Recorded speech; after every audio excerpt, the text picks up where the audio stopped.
we're going to flip it up a little bit. I know we've been all fun and smiles and Hallmark cards, but we want to talk about a little bit more of a serious topic. A lot has been going on right now in the NFL.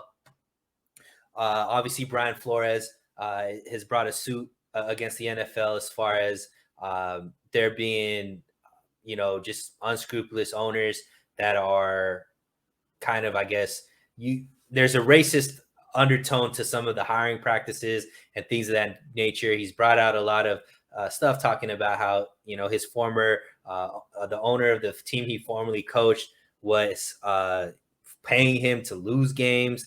There's been some sham interviews with, the Giants. And, even, a guy like, even on our own coaching staff in D'Amico Ryans kind of felt that way. There's been rumblings that's why he turned down the interview with the Vikings. And obviously, even with the 49ers, there was some news about how they treated, a former coach of theirs as well. So a lot's going on, Jesse. And, not just in the NFL, but just in society as a general, when it comes to race. It's a touchy subject for sure. For sure it is, yep.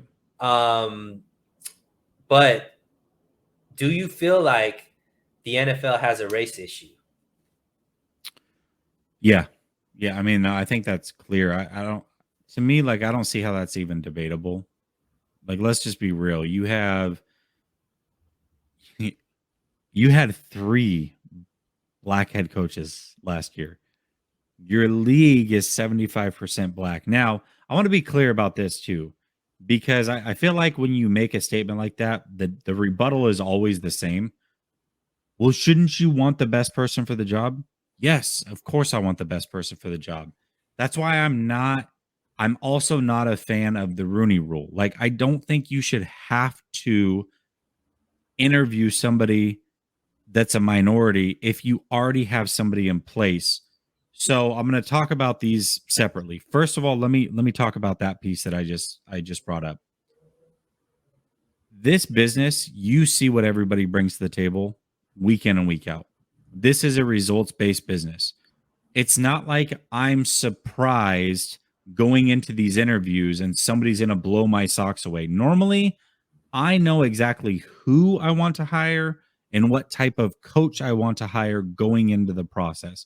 I'm always going to have a front runner because I've seen how they've produced throughout the league or being in the league in the position they're in now. So I don't think if I want to hire X coach from Miami that I should have to interview Y coach from the Patriots because he's a minority, knowing that this is the coach I want. Because based off of his production, that's who I want. I also don't think that, or I do think that it's a bit of a slap in the face rule that is just thrown out there because they know they have an issue. Like, that's them telling you they have an issue and that's their way of trying to fix it. So if you don't think that there's an issue, well, tell that to the NFL because they clearly think they have an issue. Otherwise, they wouldn't have a rule like that in place. I just think it's the wrong rule. But to say that only at the peak 3 black coaches is enough and that there aren't plenty of really good ones out there that could easily do the job when you're going to recycle guys that haven't done a good job in the past instead, or you're going to fire a guy like Flores that had back-to-back winning seasons in a franchise that hasn't seen that. Shoot, I was just talking about my co-host, Rad, who's a Lions fan. He's still mad that they fired Caldwell. You see the garbage they brought in after Caldwell? Mm-hmm. Caldwell was doing a pretty good job considering the Lions organization is a dumpster fire, and they've had nothing but trash since. So I just think that there are plenty of ex-athletes out there that would be great coaches that you're passing up for what? So that's just the way that I see it. To me, I don't think it's debatable. I'm willing to listen to anybody on it. I just think if the league is telling you, hey, we have this issue and we're trying to correct it this way, they know they have an issue. So let's get past that portion of it. Let's not interview people just because I'm trying to check a box If I don't want that person, that's a dumb rule. But let's call a spade a spade. Like, there are plenty of good ex players out there that would be great coaches that have played in the league that aren't getting these chances. There's plenty of really good coaches that have been coaches for a long time that aren't getting these opportunities. There are plenty of good head coaches that have been in place and done a good job and still gotten fired. To me, it's pretty clear there's an issue. Yeah. So XST Media, thank you for joining in. If the NFL is racist, why all the black players? I don't get it. Okay, so I think that I love that he put that in there. And one thing I want to say, anybody that does mention in the comments, I want you guys to understand this is a discussion. So any point you guys make, we're going to talk about. I don't think there's a right or a wrong answer, because at the end of the day, it's an opinion, and we're going to talk about it. So Well, and to be fair, these are real thoughts that people have. So right. I think and this is what frustrates me as well. And you asked before we started the show, are you willing to have this conversation? And my answer is a resounding yes, because if you don't have these conversations, if you're never willing to have these conversations, or feel like you don't have a seat at the table because maybe your skin color or your background or your whatever, I don't think that's fair either. I think everybody should be able to ask questions and navigate through this conversation and be open-minded and willing to have these conversations. Otherwise, to me, nothing changes. If Right. we want to continue to stay in our silos based off of religion or racial groups or whatever, and have our isolated opinions and not hear the outside opinion of somebody else, I think that that's how we never move forward. So I think these conversations need to be had, and I'm willing to have them. Absolutely. And round of applause, because that was very well said. So I think there's something that needs to be understood. I think at the player level and at the coaching level, there's a couple of different things at play. So at the player level, it's the closest thing in the NFL to a meritocracy. At the end of the day, it's who can play, who cannot play, right? It doesn't matter if you are the best defensive lineman. Nobody cares if you're a black defensive lineman, a white defensive lineman, an Asian defensive lineman. All they care about is, are you going to go there and be able to sack the quarterback on a consistent basis, right? Same thing, corner, all that kind of stuff. Where there was an issue was there was one position where it seemed like it wasn't a meritocracy, and that was at the quarterback position, right?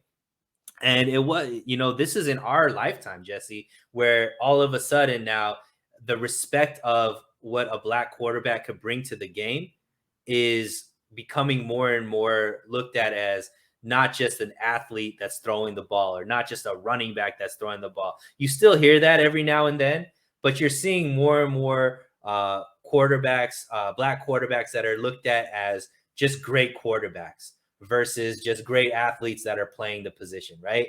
And you got to give your hats off to some of the guys that broke the mold, whether it be Randall Cunningham and Warren Moon and Donovan McNabb, and obviously guys that are bringing it down with Patrick Mahomes and so on and so forth. There's only 32 head coaching jobs, right? And they're decided by owners that have like 32 owners / ownership groups. It's not very often that owners are changed, right? Once you're the owner of a team, you're kind of the owner of that team for a lot. And there's An something to be exclusive said club. Exclusive club. Those teams don't come up for sale quite often. And the problem is, usually people that could own a team have a lot of money. Usually when you have that type of money, you're not a young person. You're an older person, because it took you that much time to be able to accumulate your wealth. On top of that, these teams have been sold for quite so many years. So it's harder to make changes at a certain level when people are just set in their ways. So is there an issue with race in the NFL? You would have to say yes. But I don't agree with the statement that 70% of the league is black. So why is not 70% of the head coach is black? I don't know if that's necessarily a good Right. argument to make because there's only 32 jobs. I think if there was 32 jobs and 28 of them are held by black people, I think we're having the same discussion except the opposite way, right? We want the best person for the job. So how do we get there to be just more equality across the way without, because I don't think coaches want the Rooney Rule either. Like black coaches don't want the Rooney Rule either because it's turning into just like you said, checking a box. Mm-hmm. At the end of the day, I think there needs to be put more value on other aspects when it comes to coaching. So one thing, I was watching Darius Butler on Pat McAfee, and he was talking about how they were asking him, why don't you get into coaching? Because he's a great, brilliant mind, especially in secondary and whatnot. He said he's actually penalized because he played in the league for as many years as he played in the league.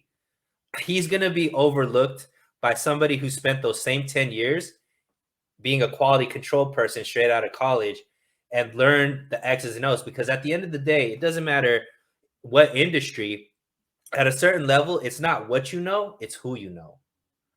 And relationships play, I think, a big role, Jesse, in who these coaches are actually being hired more than maybe just the X's and O's, right? Because you see, it's the same kind of recycled coaches over and over and over again.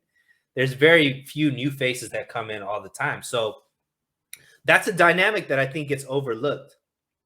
And it's going to take GMs, it's going to take owners to start realizing, hey, we need to think outside of the box. And we need to start realizing that, a guy like, you look at guys like Mike Vrabel. I think Mike Vrabel is doing a good job to make it more acceptable for players to be coaches.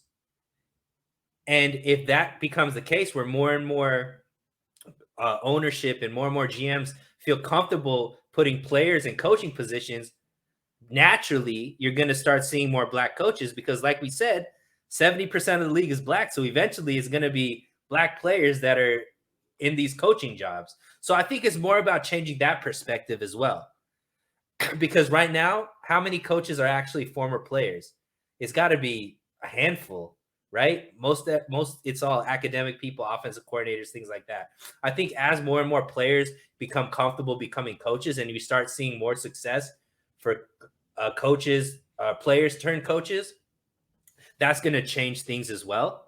But yeah, I mean, it's a tough Well, conversation. let me throw this out too, because okay, so one thing that keeps getting brought up is, well, then why would they let all the players be black? Because at the end of the day, it's about making money. Like, let's be clear, if your best athletes in the world are black, then you don't. First of all, you don't care because it's bringing in money. Second of all, like, these guys are the face of your franchise for such a short amount of time. Like, it doesn't really matter. And it's all about the dollar bill. But let's go a step further. It's not just head coaches. You've got, between GM and head coach, you've got 64 open spots. Right now we have what? One black head coach and 6 black GMs out of all those spots. Right. Yet John Lynch, great example. Ex-player, he was never a GM. He got brought in. Okay, cool. Right now, the Texans are talking about hiring a guy that's never even coached to be their head coach, that just retired from the NFL a year ago or 2 years ago. Right.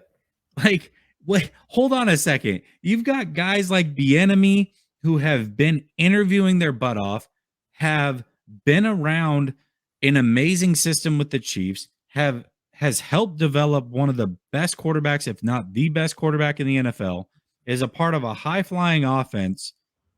Yet you're going to bring in a guy that's literally never coached in his entire life to be your head coach. Like, that's the stuff that makes me raise an eyebrow at it. And I don't think there's, to your point, the 75%, I don't think there's a fair number, but I can tell you that it's more than 3. Yeah. Like, that's what I can tell you, right? Yeah. And is that number 10? Is that number 5? I don't know, but I can tell you it's not 3. it's got to be to where it's not celebrated when there's a black coach being hired. That's when things are going to change, right? When it's just like the best man for the job got hired. And right now it's not at that point. We're very far away from that point.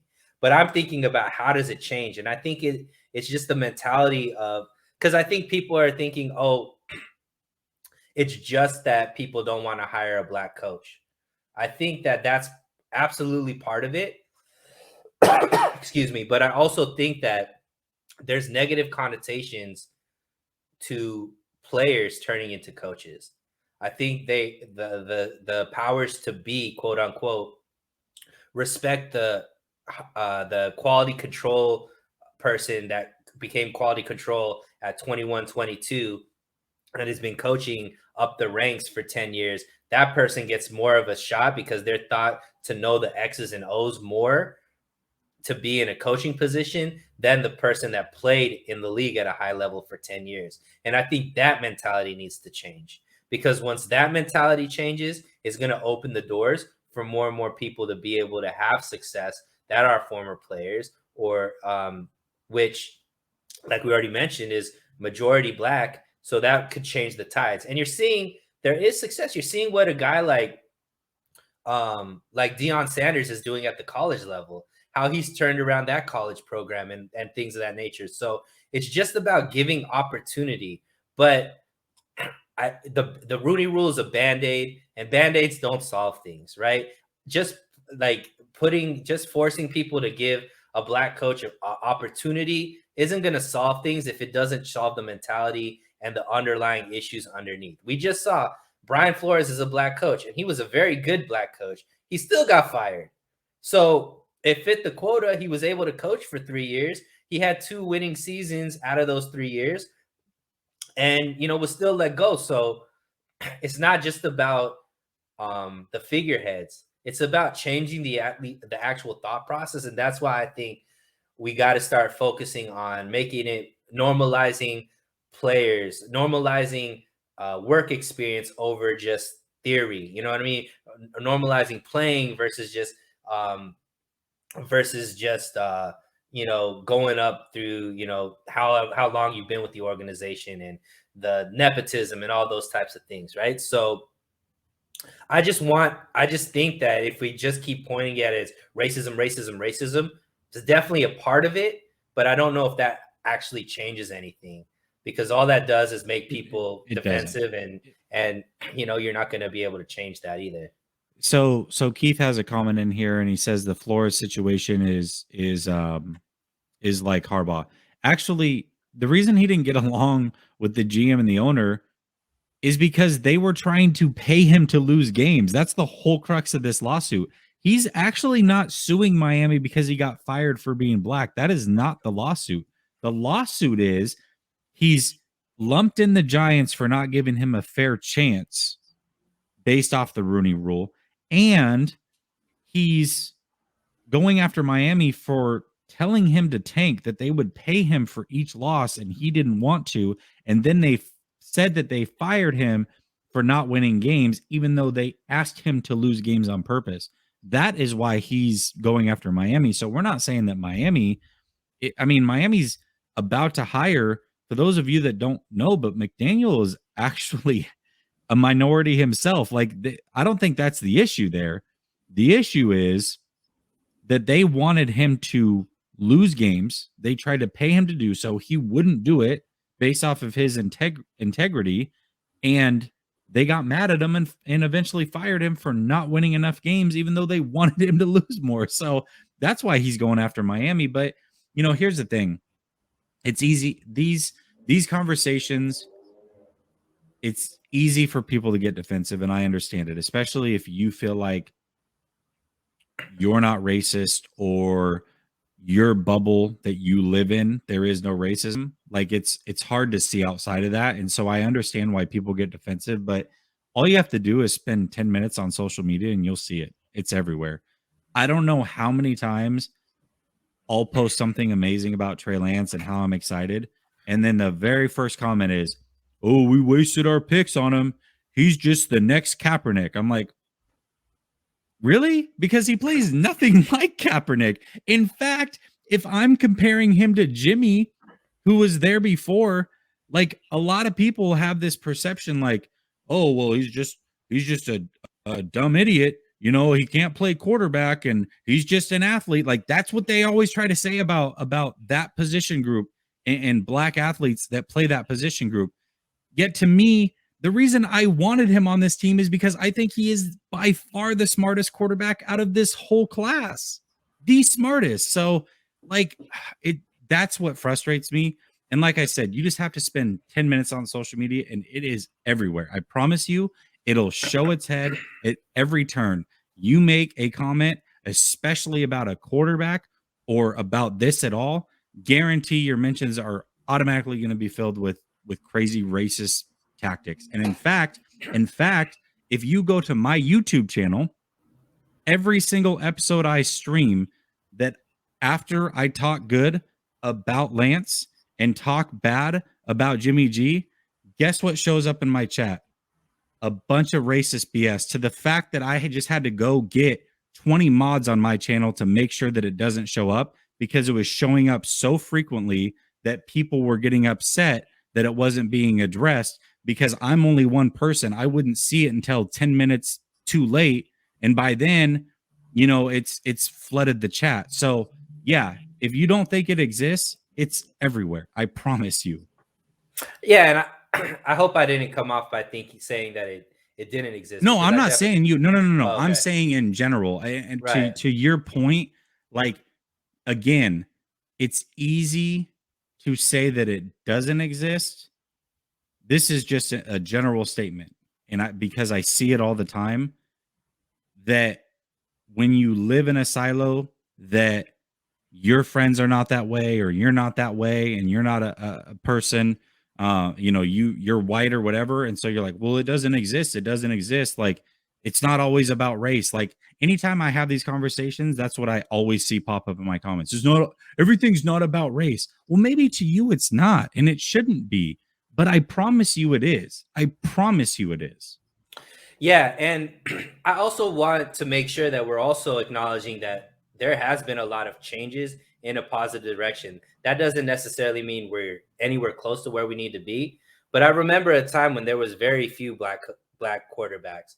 Now there's quite a few black quarterbacks. So even though there's still a lot of this old sentiment, or let's quote unquote racist sentiment, that a black quarterback isn't as cerebral as a white quarterback, or a black quarterback is more of an athlete, less of a tactician, and all this type of stuff. They might be thinking that, but that mentality is dying because we're seeing more and more of a black quarterback turning into the prototype of what you want, right? So the times are changing with or without them getting on board or not. And I think we need to also like hold to that, because we can't keep saying that stuff isn't changing. Stuff is changing, right? I remember when I was younger, there was only like two black quarterbacks, and then like Michael Vick came in and everybody was excited about it, and now you have like the best quarterbacks in the league. If you mention like top 10 quarterbacks, almost half of them are going to be black, which is great. It's showing that it's more about the best person for the job versus skin complexion or any type of thought process like that. So we have to acknowledge that as well. But I wanted to Kim Ferrison, how do we expect the NFL to change when this whole country is so effed up? And look, I don't think that I think a lot of people feel this sentiment, Jesse, and I wanted to bring it up because I think it could change by what we're doing right now. These type of conversations, Kim, Mhm. it's Yep. important that we don't shy away from it and we don't get overwhelmed by how tough that mountain looks to climb. I think it's important that we normalize conversation without demeaning people, without pointing the finger, with actually listening and waiting for our turn to speak rather than just win the argument. Like it changes through conversation, education, debate, but with respect.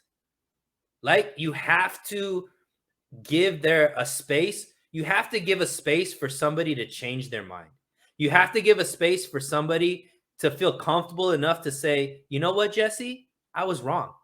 You're right. That makes a lot of sense. The way I've been thinking is wrong.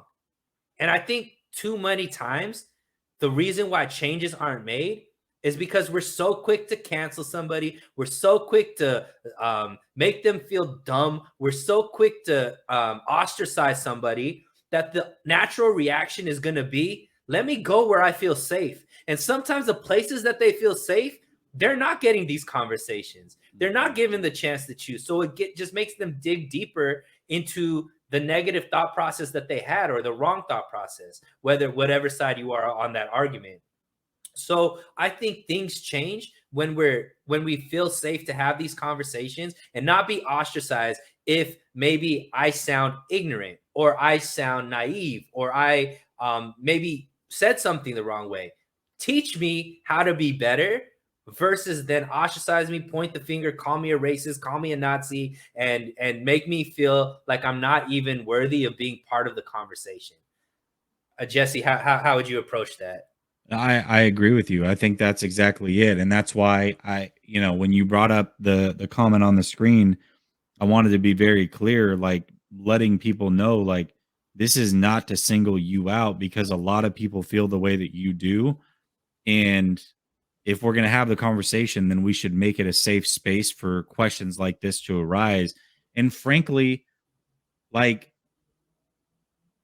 I think I think it's powerful when you let people fall forward, because it is very scary to put yourself out there and ask questions in fear of coming across ignorant, or coming across in a situation where you may be subject to cancel culture and what have you. I think that's the wrong way to go about it. Now, if somebody's just outright hateful and racist, that's one thing. But if somebody genuinely can be turned around or is asking questions, I feel like those people should have a safe space to do that so that we can work on this together. And it's always going to be a thing. Like, let's not act like we're going to solve the world even when it's great in 100 years. If it's way better than what it is today, it's always going to be an issue. It's just the way that it is. And some of it is unconscious. There is such a thing as unconscious bias. And it isn't even necessarily a bias due to the color of somebody's skin. It could be the age, the sex, sexual preference, religion, that you think in a split second when you talk to this person, you make a flash judgment about them. And everybody does this. If you're just being honest, these are things that are innate and inherently built into who you are, where you make a flash judgment about somebody. Doesn't have to be anything crazy, but just a flash judgment based off the clothes they're wearing, their age, who their spouse looks like, whatever. And then they surprise you through conversation.